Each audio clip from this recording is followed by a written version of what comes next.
Welcome to Monster Chats, presented by Monster VoIP, where we share the tools, methods, and best practices that business leaders use to build new connections, strengthen relationships, and impact sales in organizations of all shapes and sizes. If you have any questions that come up during today's episode, please text them to 424-378-6966. Please welcome the founder of Monster VoIP, your host, Colin Mitchell. On today's episode, I'm talking with Jason Cutter. Jason is the founder of Cutter Consulting Group. He's an author, also a podcast host. I'm super excited to get to know a little bit more about Jason. My name is Colin Mitchell. I'm the host of Monster Chats and the founder of Monster VoIP. Jason, welcome to the show. How you doing? Colin, I am doing great and enjoying lots of solitude without traveling and actually, I miss traveling, but it's kind of nice to be home. Yeah, I think that with the current situation, there's so many negative things you can look at, but like slowing down a little bit has been kind of nice. I mean, for the first 3 months, it was cool. And then it kind of started to wear on me again. And then I found to make a little more peace with it again myself. Yeah, exactly. So let's just jump right in. Tell us who the heck you are, where you grew up, and why the heck you wanted to be an entrepreneur and what that path was like. Oh man, there's so many I didn't want to's in my story, but I did it anyway. It's just funny when you put it that, frame it and set it that way. I grew up in the San Francisco Bay Area in California. Shy, awkward, only child, semi-bullied as a kid, late bloomer, 2 analytical parents. So my mom was a banker before she retired, moved her way up. My dad was an engineer, and moved his way up before he retired. And so I kind of grew up in that household. I went to school, in fact, for marine biology. So I have a bachelor's degree in marine biology. I tagged sharks for years and in and around Santa Cruz. Did various jobs. Didn't get my first official sales job until I was 27. I didn't really want to get into sales, kind of like most people. They fell into sales or wasn't sure where I wanted to go in life, even at that point. And, it's just interesting now as a sales consultant and coach and author and with the podcast, all the stuff I do in sales, people just assume it's what I've always done, a Gary V type, selling people stuff at, 4 years old, like super not me. Interesting. That's different. Different. So from marine biology to sales, how did that happen? Well, I finished with my degree, was tagging sharks for a volunteer organization and doing lots of shark research, and couldn't get a job in marine biology, even scrubbing boats for Fish and Game, because it was so competitive late 90s that they were giving that to master students and people with master's degrees, like literally $8 an hour scrubbing boats. I couldn't get that job. And I was like, I don't want to get a master's degree. I'm burnt out from school. I don't even know if I want to do this for a living. Well, definitely not to get an $8 an hour job. No, and I was willing to, like literally, no joke, literally willing to live in my car down by the river if I had to. And I couldn't even get that job. And life took me to Seattle. I worked at Microsoft doing tech support for a couple of years, thinking that's what I wanted to do and get into computers. Realized that's not what I wanted to do either. And then I was without a job, and a family friend said, hey, here's a guy with a mortgage company. You could do that. You could make money. It seems pretty easy. And that's just kind of how I fell into it. So your first job was in mortgage? My first official sales job. Yeah. All right. So what was that like? Easy. I mean, there was a lot of things I screwed up, but it was the housing boom. So everyone was just begging for money and wanting to buy. And so it didn't take a lot of salesmanship as far as like persuading. Yeah. It really, the parts where I messed up was essentially giving too many options and overwhelming people with choices instead of like understanding what they wanted and giving them limitations. Like I still use that lesson today with salespeople is to not overwhelm. I mean, I would make spreadsheets with like 10 different options and then slide that across the table to people. And then they would go to think about it and I'd never hear from them again. And they're just overwhelmed with options. Overwhelmed. Analysis paralysis. I just buried them for them. And I just, there was so many deals I lost because of my own ignorance because I had no training. I had no idea what I was doing. How long did it take you to actually come to that realization? And it was like, okay, giving them too many options and kind of simplifying it. Like, what was that process? I'd say that was probably about 6 months in, and the person I was working for and my mentor in that situation is like, dude, you should be closing more deals. Like, you should have more going on. You're having a lot of meetings, but why aren't they converting? So he sits in on my meeting, and 5 minutes in, he's like, okay, that's it. That's what you're doing wrong. Instant. Yeah. I mean, people kind of want you to at least kind of make the decision for them. Not 100%, but like, okay, here's a couple of options, but here's what I recommend. Here's the best option. Here's what I think you should do based on your needs. Like, people really want people to almost decide things for them.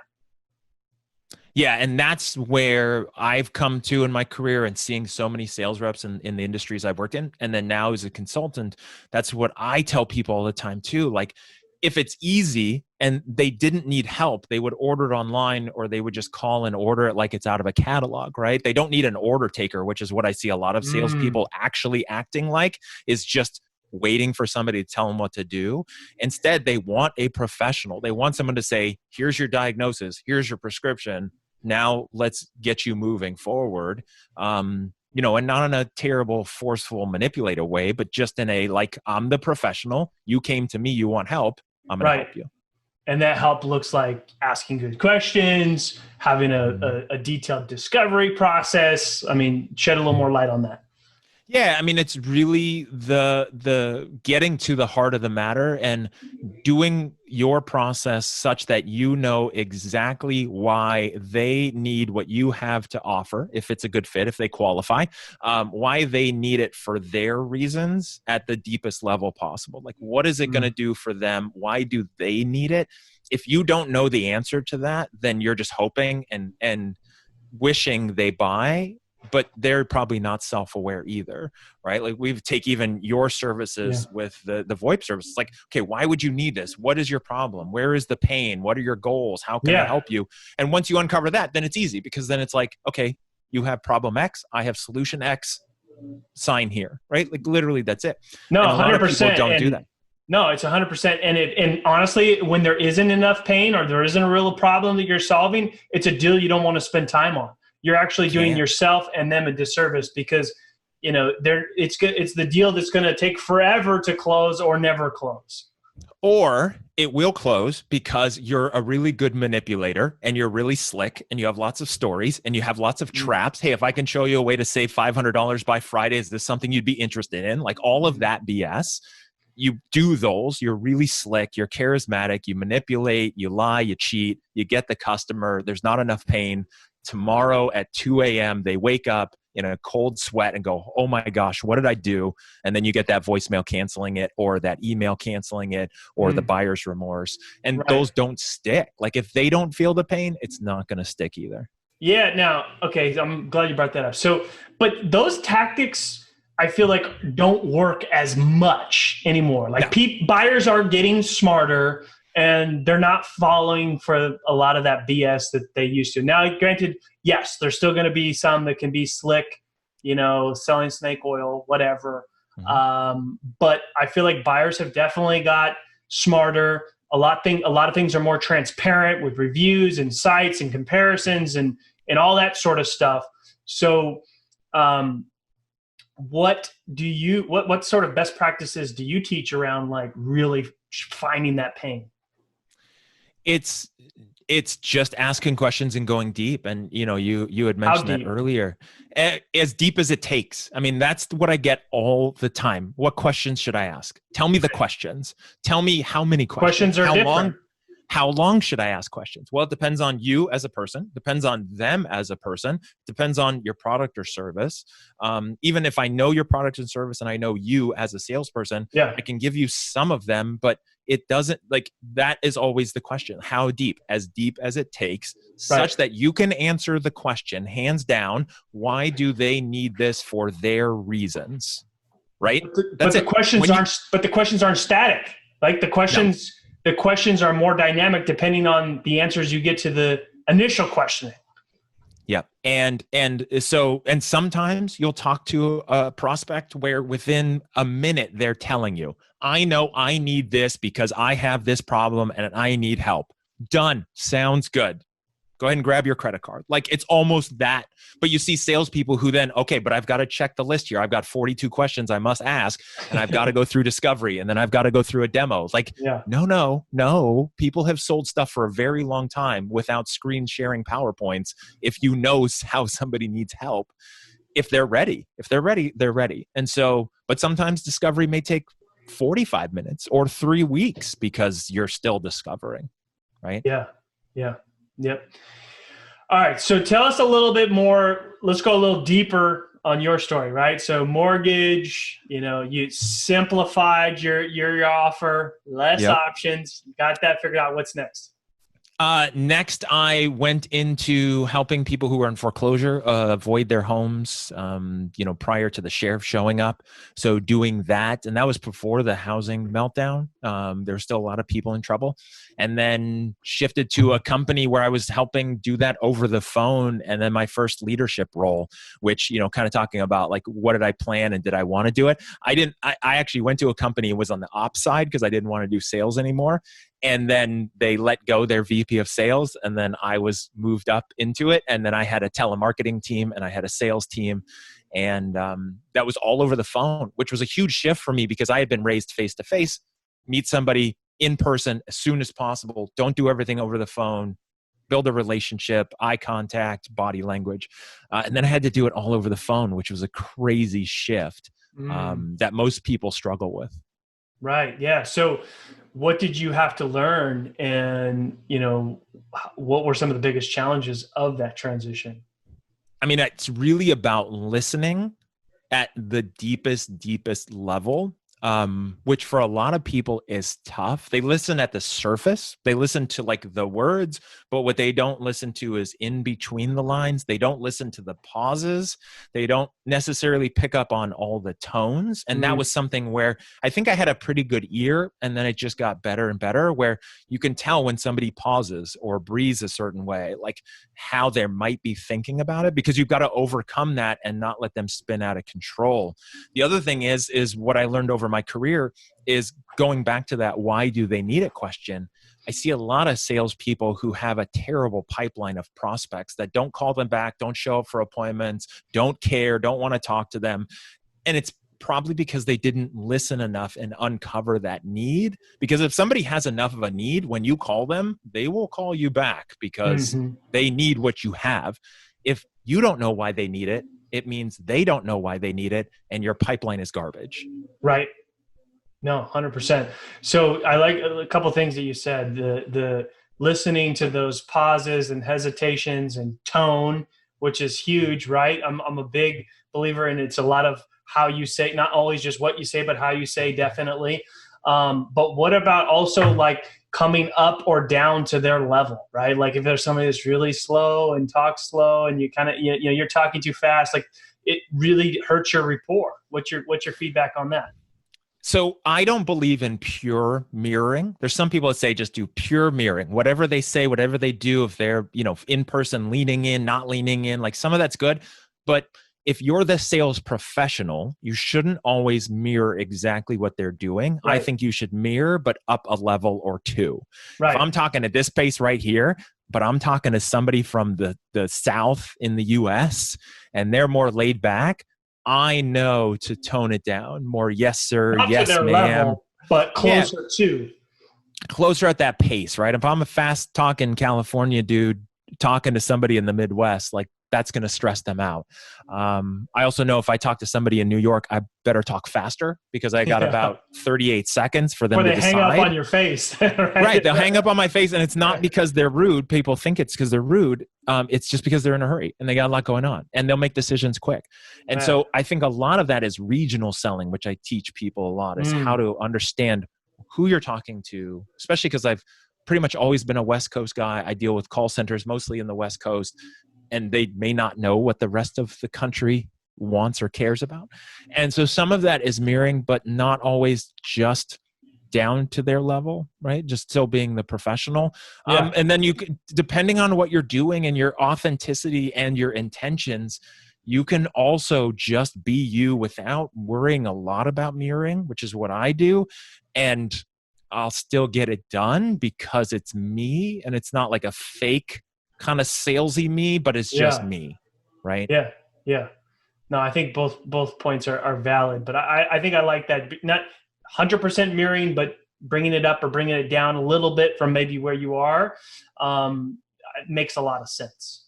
And if we look at it, right, like one example people can think of is a Tony Robbins, right? If he's in front of a crowd, he's not mirroring the crowd and toning himself down. He's going to bring the crowd with him to his level. And that's not always appropriate in a sales call, depending on who your audience is. But if that's authentic for you and that's real for you. Now, the one thing I will say that I learned early on and that I had to be careful of, and that I teach people this, is if you're excited, depending on what you're selling, if you're excited and it comes across excited, it will freak prospects out because they'll wonder, what's the catch? What's in it for you? Like, why are you so excited? Like when I pull into a car lot and that car salesperson runs up to the car and they're excited and they're shaking my hand, they want to I know why, because they see me as a giant dollar sign and they want to make money off of me. Yeah. But you don't want your prospects to feel like that if you're selling professional services or anything like that. It's not about, I'm just going to, make good money off you. It's how can we work together? No, 100%. My good friend Larry Levine calls that commission breath. 100%. And that's where I think a lot of the success for women in sales comes from the fact that there's not movies about them, right? It's not there's no Boiler Room for women and Wolfess of Wall Street, right? It's the image is the guys, and so people are always on the lookout and defensive against salesmen, and then women who are in sales, like they don't have that stigma, and it comes across different, and they can be amazing because people's defenses are lower and they can get right to it much quicker, build those relationships, go deep, and then hit them with a close that, just feels different than if I do it and I'm super excited, dude. Right. No, that makes a lot of sense. Dudes have a bad rap in sales. Like it's almost, I've got to be careful. I mean, so much. Yeah. I mean, so much so that some people are almost like, you go out and you see people and it's like, they're almost embarrassed to say they're in sales because they because of the perception that they think people are going to have for them. And then even with that being said, you see all these people coming up with these clever titles, not people are going away from account executive or inside sales. There's some sort of consultant or advisor or something fancy to try to dress up that because of the rap that a lot of salespeople have gotten. And that is exactly what I've been telling people for a while now. Is I tell people, I was like, people don't trust salespeople. Well, of course they do. No, okay, what's your title? I'm an account executive. Okay, why? Like, what is this made up stuff that we're talking about? Like, if you don't think companies know that they're afraid of people knowing they sell, then look at the job titles. It's all over the place. Yeah. Yeah. It's almost like when you get to the gatekeeper and they're like, is this a sales call? And they try to come up with something clever. No, I'm an account executive. No, okay. I'm following up on an email that we exchanged that we had. It's not a sales call. Yeah. Just call it what it is, right? And that's a lot of what I do. And you don't have to super hit them over the head with it, but it is what it is, right? Be honest and upfront, and and if I can help you, yes, this is a sales call. If I can help you, I'll let you know. If I can't help you, I'll let you know. Yeah. No, 100%. All right. So before next thing I kind of want to jump into is, okay, so when did you go off on your own? When did you start your company? In December of 2018. Okay. And what was the transition? What were you doing right before that? What happened? I was working at a company and that ended, and I was, in charge of sales and marketing and business development, like new verticals. That ended, and I had wanted to do consulting for a while, and an opportunity to come up where I was essentially doing what I do now, but within a company, in many areas and departments. And then I was like, okay, here's the time, here's the chance. Let me make a run at this and build it up. What's been your biggest challenge so far? Well, I hadn't planned on doing it at that moment. So in all honesty and transparency, I didn't have a book of business. I broke the 2 rules. The first rule is make sure you have a book of business and a bunch of clients in your network that will hire you from day one so that you have people to pay. And then the second thing was the second rule of self-employed in consulting is have 12 months of funds available so you can pay your bills so that you're not stressed. And I had no money and I had really no contacts because I hadn't planned on doing it, and didn't make any money for the first 6 months, which is pretty standard for consulting if you're starting from, zero. So that was a pretty stressful 6 months. And then it just switched. And then, it's been busy since then. Also, the challenge was the niche. I mean, I work with sales teams. Everything is sales. And the fundamentals that I focus on can apply to anything. I've never sold cars, but literally I know I could help car salespeople be more effective in some way. So the problem is when you go out on your own, you're doing consulting, the world is so vast. Like, how do you niche down? Right. And then you kind of niche down, but it's like, I could help other people. And so that's, kind of the focus is an evolution as well. Okay. So I think when your back's up against the wall, that's when you do the best work, right? Yeah. I mean, because you don't have a choice. It's either that or you don't eat, right? So correct. Yeah. Yeah. I mean, so now the second thing that I want to touch on is, so I'm curious, and I was just thinking about this. So if you're a sales consultant, right? Like, what hurdles is there trying to sell people on, hiring a sales consultant? Because are they immediately skeptical? Like, hey, this dude's like a sales master, sales black belt. Like, is he, one-upping me, or do we legitimately need this?